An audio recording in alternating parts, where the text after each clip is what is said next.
Hello la compagnie, j'espère que vous allez bien. Aujourd'hui, je vais vous montrer comment faire un mini audit de contenu. Le mini audit de contenu, c'est un format que je vais vous proposer d'un côté pour vous montrer comment se passe un audit de contenu dans les grandes lignes, parce qu'un audit de contenu, un vrai, c'est une prestation de rédaction web qui est très poussée et ça prend, pour un petit site, ça peut vite être dans les 4-5 heures pour les gros sites, je vous laisse imaginer. Et d'autre part, c'est quelque chose que j'utilise quand je prospecte pour montrer un petit peu au prospect les problèmes que j'ai repérés sur son site, ce qui va, ce qui ne va pas. Donc du coup, c'est parti. Je vais vous montrer aujourd'hui le site Oyo. C'est une papeterie éco-responsable et c'est le site de ma copine Olga qu'elle m'a gentiment permis de vous montrer. Alors, c'est parti. La première chose quand on fait un audit de contenu, c'est d'analyser les contenus présents sur le site. Est-ce qu'ils correspondent vraiment à la typologie de site et est-ce qu'il y a tout ce qu'il faut? Alors, sur le site, je vois tout de suite que c'est un e-commerce. Donc, il y a des produits, ça on le voit tout de suite. Et il y a des pages catégories. On va cliquer sur voir tous les produits. Normalement, on atterrit sur une page catégorie. La première chose que je vais faire, c'est regarder s'il y a du contenu sur cette page catégorie parce que c'est quelque chose qui est très important pour le SEO. Donc je vous montre. On descend. Souvent le texte est tout en bas. Il est peu lu par l'utilisateur, mais pour le SEO, c'est un vrai atout. Et par contre, quand on le rédige, il faut quand même le soigner parce qu'il peut très bien être lu. Donc là, on voit qu'il n'y en a pas. Donc si je réalisais un vrai audit, j'aurais un petit tableau à côté, je noterais l'URL de la page et je noterai mes recommandations et les problématiques que j'ai constatées pour chaque page. Alors là, ce serait ajouter du texte à la page catégorie. Elle a une seule page catégorie. Ensuite, on va regarder un petit peu les produits. Je clique sur un produit au hasard, là vu que c'est une petite vidéo, mais quand on fait un audit de contenu, normalement on passe vraiment sur tous les contenus. Bien que des fois, voilà, quand on remarque par exemple qu'il n'y a pas du tout de balise à chaîne, que c'est mal structuré, c'est quelque chose qui va se retrouver d'une page à l'autre parce que c'est que la personne fait comme ça et qu'elle ne sait pas. Donc là on arrive, des images, une petite description courte, il y a bien le titre, une description un peu plus longue. Je vais regarder avec mon extension si le contenu est bien structuré. Ça me permet de ne pas avoir à regarder le code en fait et de pouvoir voir les balises. 597 mots, vous avez aussi cette information avec l'extension d'Aref. D'ailleurs là je vous fais un audit de contenu, un mini audit avec des outils gratuits parce que c'est une presta qu'on peut faire avec des outils payants mais on peut aussi le faire sans outils. On peut aller presque aussi loin mais ça prend un peu plus de temps forcément. Donc là H1, c'est les H2 ensuite. Tout va bien. Après ça, c'est des balises qui ressortent, mais c'est les balises, c'est par rapport au template du site, en fait, ils les considèrent comme H2, mais voilà, nous, ce qui nous intéresse, c'est vraiment la partie produit, et c'est celle-ci, et tout me semble en ordre. Ce que je ferais sur ce type de contenu, 597 mots, bon, il y en a un peu moins, vu que ça compte tous ces petits trucs-là, c'est déjà pas mal pour une fiche produit. Ce que je ferais si je menais une analyse profonde, c'est que j'irais un peu voir ce que fait la concurrence, voir le nombre de mots qu'il y a et voir ce qui est abordé sur la fiche produit et en fonction ajouter du contenu si besoin parce que voilà, c'est pas la quantité qu'on cherche. Si la concurrence fait 1000 mots mais que c'est dégueulasse ce qu'ils ont écrit, on va pas faire pareil. On n'écrit pas pour écrire. Et c'est vraiment si c'est pertinent et s'il y a du contenu pertinent à ajouter qu'on fait la recommandation d'ajouter du contenu aux fiches produits. Ensuite, sur un e-commerce, moi ce que j'aime bien regarder, c'est la partie FAQ. Pourquoi? Parce qu'elle est hyper importante, cette partie en e-commerce. Elle permet de répondre aux questions fréquentes que se posent les potentiels clients du prospect, mais aussi de faire un peu de référencement Google. Donc ce que je fais quand c'est comme ça, j'utilise les requêtes principales du site. Par exemple, je vais mettre planeur éco-responsable. Allons-y. Alors, en tapant papier éco-responsable, là on trouve des questions et celles-là, il peut y en avoir qui sont pertinentes si elles n'ont pas déjà été traitées. qu'est-ce qu'un papier écologique, quel papier est écologique, quel papier est biodégradable, quels sont les papiers recyclés. On peut regarder aussi encre éco-responsable. Souvent, voilà, on tape une requête et ça nous emmène à une autre. Qu'est-ce qu'une encre végétale? Comment utiliser le moins de papier? Voilà, ça on ne le prendrait pas. Comment économiser de l'encre non plus.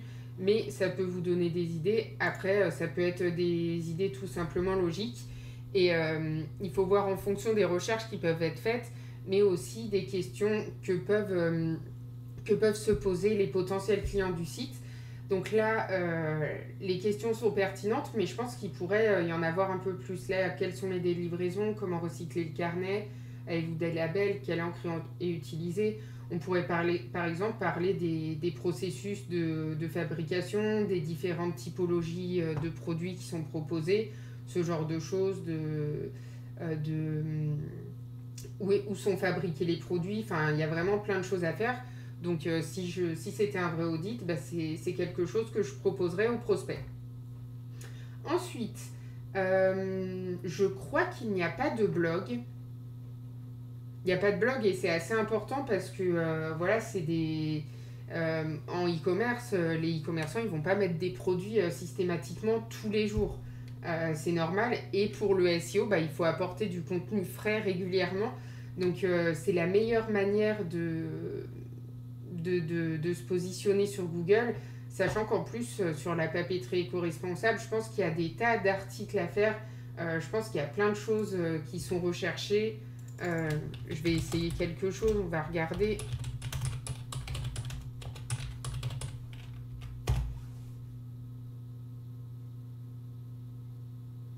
Dans ce cas, bien sûr, il faut regarder si les recherches sont bien informatives.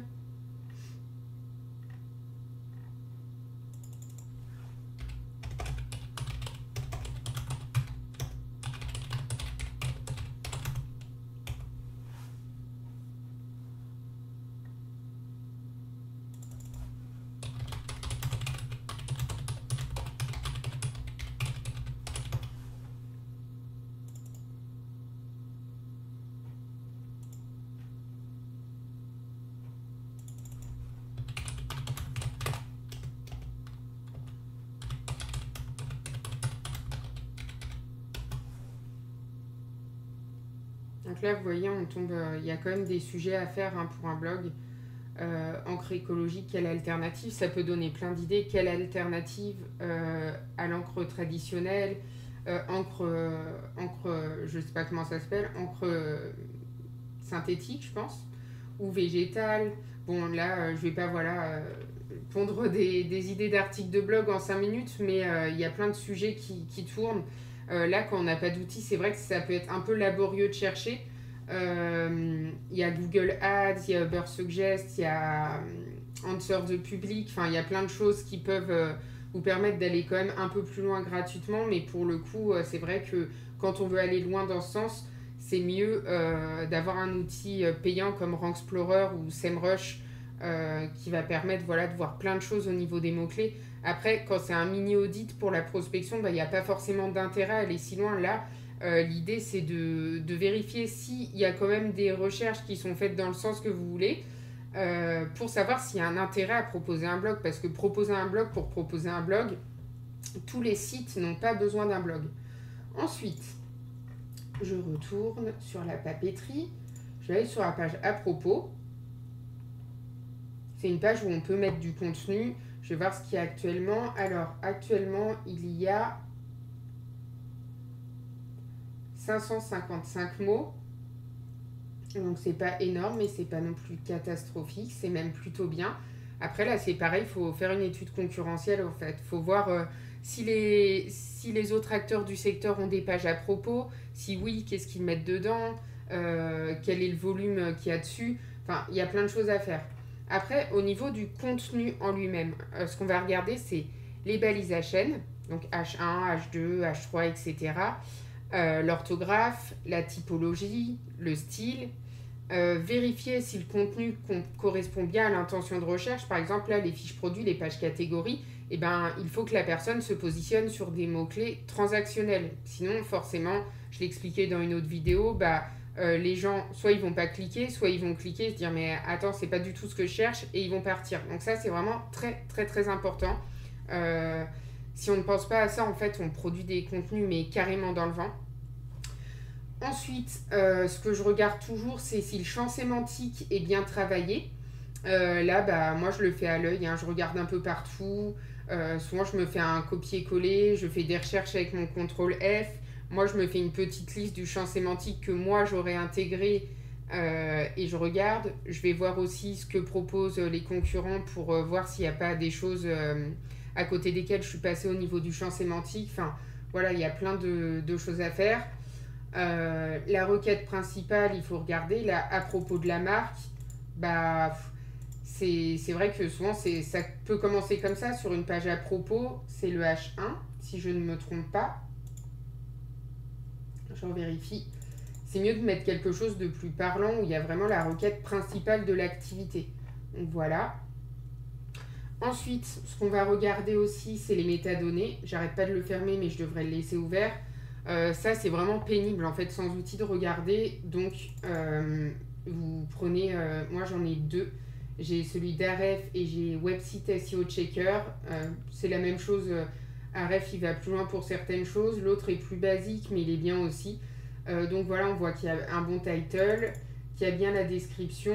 On voit le nombre de caractères. Donc ça, c'est bien parce que des fois, ça peut être trop long ou trop court et le texte va être tronqué, en fait, sur Google. C'est pas ouf. Donc voilà. Ensuite, ce qu'on va regarder aussi quand on fait un audit de contenu, c'est le maillage interne. Savoir aussi si les images sont bien optimisées. Là, on va pouvoir regarder tout de suite. Regardez si j'enregistre l'image. Je vais voir le titre qu'elle a donné.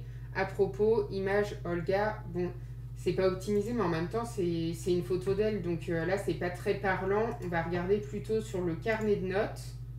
Carnet écologique, holo à propos. Pourquoi pas. On va aller sur les fiches produits parce que là, je pense que Olga, elle fait du SEO. Hein. C'est juste qu'elle n'a pas le temps vu qu'elle est à fond sur la production de ses produits et c'est tout à fait normal. On ne peut pas tout faire en même temps. Mais je pense qu'elle a veillé à bien optimiser les images qui sont vraiment ici, qui sont sur les fiches produits. Voilà, planeur mensuel non daté écologique. Ben là, je pourrais lui dire attention, il y a un 1. Ça, c'est pas très bon pour le SEO, mais je pense qu'elle a peut-être plusieurs images de planeur, ça doit être pour ça. Donc voilà, après, au niveau de la logique, ça y est, un planeur mensuel non daté éco-responsable holo, bah là c'est parfait. Enfin, vous voyez, il y a plein de choses. Il y a bien les tirets, il n'y a pas d'accent, enfin c'est nickel. Et voilà, pour l'audit de contenu en lui-même, c'est les points que vous allez regarder. Après, forcément, quand on fait un gros audit, on fait les choses de façon vachement plus poussée. Pour vous donner un exemple, moi, je regarde toujours, je fais une analyse profonde sur les mots-clés de base du client. Est-ce que les mots-clés sur lesquels il doit se positionner sont bien optimisés sur son site? Est-ce qu'ils sont présents? Après, j'analyse ses pages fixes. J'analyse les articles de blog, je regarde les pages qui performent, celles qui au contraire ne performent pas et qui devraient performer parce que c'est tout simplement des pages importantes pour son site. Enfin voilà, il y a vraiment beaucoup de choses à faire. Je vous en parlerai dans une autre vidéo où je reprendrai point par point tout ce qu'il faut faire. Là, c'était vraiment une petite simulation pour vous montrer un mini audit. Vous pouvez utiliser ce modèle pour faire de petites vidéos de prospection à envoyer à vos prospects. Et sinon, ça vous donne une petite idée de ce qu'on regarde quand on fait un audit de contenu. Voilà, c'est tout pour cette vidéo. Je vous dis à bientôt.